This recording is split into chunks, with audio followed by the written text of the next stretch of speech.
Bang, soal Ruben nih akhirnya mengajukan gugatan apa Aswana atas nama Wenda. Mungkin abang sendiri melihat kasus ini seperti apa sih dari sisinya sendiri ke depannya, akan sidang perdana kan akan dijalani tanggal 15 Juli. Ya, ini kan gugatan pengambilan hak asuh anak. Jadi tentunya persoalan utamanya karena komunikasi antara Sarwenda sama Ruben Onsu itu tidak berada dalam jalan yang baik gitu. Jadi buntu namanya kan. Sebenarnya kan yang begini-begini nggak perlu juga ada gugat menggugat lagi. Ketika sudah ada gugatan cerai, kemudian setelah ada hak pengasuhan anak diberikan, tentunya kan ini selesai. Tapi kenapa timbul gugatan hak asuh anak lagi? Berarti kan buntu ini kan. Jadi kita lihatnya karena ada kebuntuan komunikasi antara Sarwenda dengan Ruben Onsu.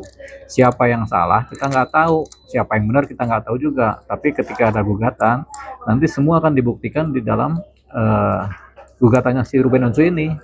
Jadi nggak cuma Ruben Onsu yang akan kemudian meminta hak asuhnya juga.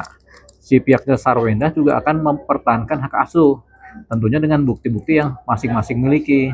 Tinggal hakim memutuskan kepada siapa hak asuh ini nantinya kan. Nah, tapi persoalannya gugatan hak asuh ini nggak serta-merta bisa berjalan dengan baik. Kenapa? Salah satu yang kalah dalam gugatan tentu akan banding.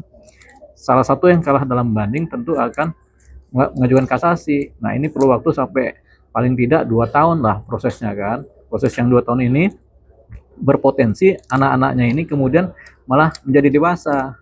Dewasa artinya dewasa ketika lewat dari usia 12 tahun, anak sudah bisa memilih ikut bapaknya atau memilih ikut ibunya, begitu.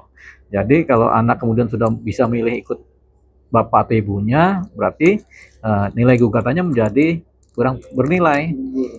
Bukan gugur, tapi kurang bernilai karena anak sudah punya hak sendiri. Jadi anak tidak terikat lagi oleh hasil putusan gugatan gitu.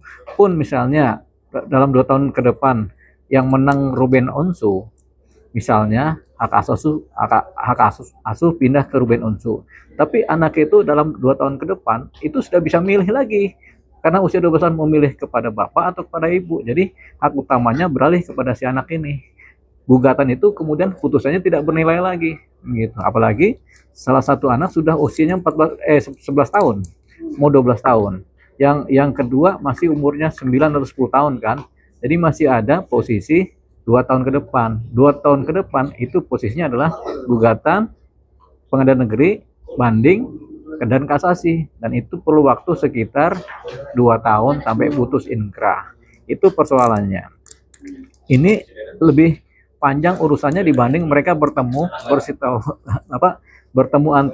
antar keluarga ya, Ruben dengan Sarwenda bertemu, komunikasi baik-baik kan selesai itu kan, dibanding harus melakukan gugatan-gugatan yang rasanya jauh dari tingkat kepuasan gitu. Kenapa? Karena ketika putus pun ini anak sudah bisa memilih mau ikut bapak atau ikut ibu, bahkan anak sudah bisa menyingkirkan hasil putusan dari majelis hakim gitu. Itu dia. Umur berapa Bang untuk Anak sudah bisa milih itu usia 12 tahun. 12.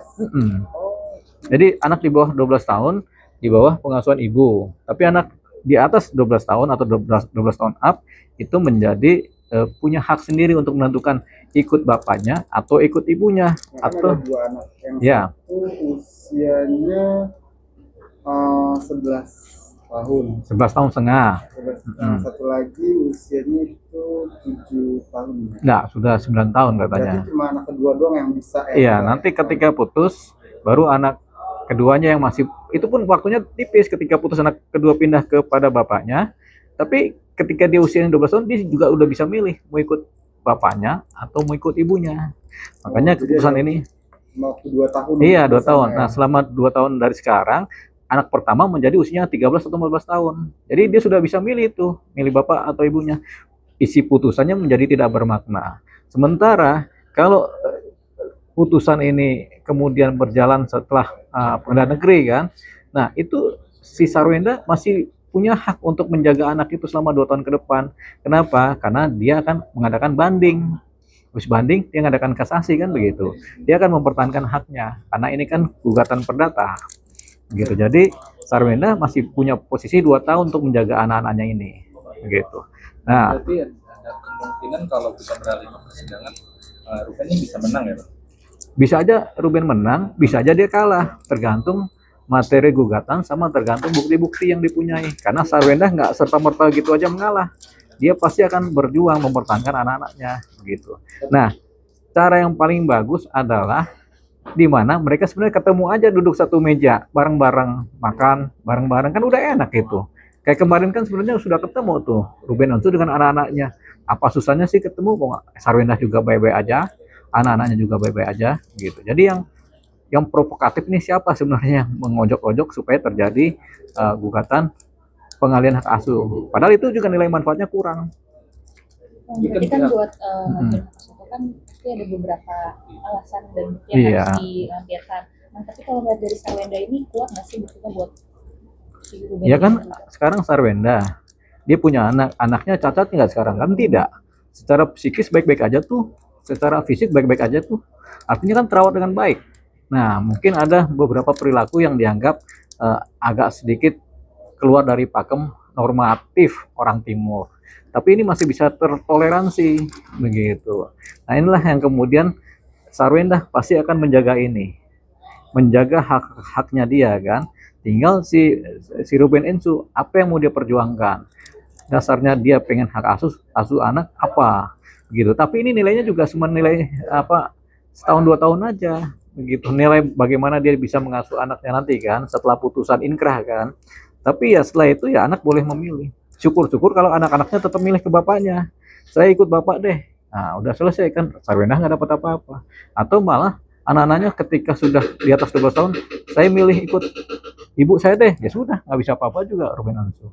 Sayang duitnya buat berperkara gitu. Mending duitnya buat makan-makan bareng tuh di PIM kan, antara Sarwenda dengan Ruben Onsu kan gitu. Bayar pengajar kan mahal tuh untuk begitu-begitu. Berarti bisa dibilang, tapi kan berarti ya Ruben ini kan bilang mempunyai bukti alasan untuk salah satu mengajukan itu. Ya kan pasti alasan-alasan perilaku kan. Tapi kita lihat anak ini kan sekolahnya benar.